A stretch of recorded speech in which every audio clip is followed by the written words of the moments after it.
नशर अफरोज़ मां मांखे अपडेट कंदा हलूं। रिपोर्ट कर रहियो आहे रिज़वान अली जमाणी। नशर अफरोज़ जी अदालत सगोरी में अॼु अॻूणे वफ़ाक़ी वज़ीर GDA अॻवान ग़ुलाम मुर्तज़ा ख़ान जतोई ऐं NPP सिंध जे सूबाई सदर मसरूर अहमद ख़ान जतोई ते मोहब्बत डेरे थाणे ते चुर्च जी जड़तो केस जी ॿुधणी थी वई। थर्ड एडिशनल जज जी अदालत सगोरी नशर अफरोज़ में थी गुज़री।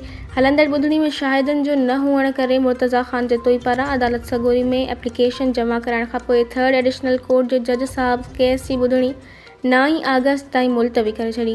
उन मौक़े ते कोर्ट खां ॿाहिरि GDA अॻवान ग़ुलाम मुर्तज़ा ख़ान जतोई साफ़िन सां ॻाल्हाईंदे चयो त असांखे सिंध जी अदालतुनि ते मुकमल एतमाद आहे। बाक़ी सिंध जे हुकुमराननि कानून ऐं इंसाफ़ जूं धज्जियूं उॾाए छॾियूं आहिनि।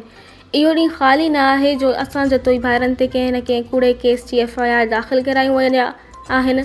हिकु केस अहिड़ो बि दाख़िल कयो वियो आहे त मां नारा जेल मां ग़ुलाम मुर्तज़ा जतोई फ़ोन करे दादू ज़िले जे ग़ुलाम मुस्तफ़ा जतोई खे फ़ोन करे चयो आहे त पुलिस ते हमिलो कयूं।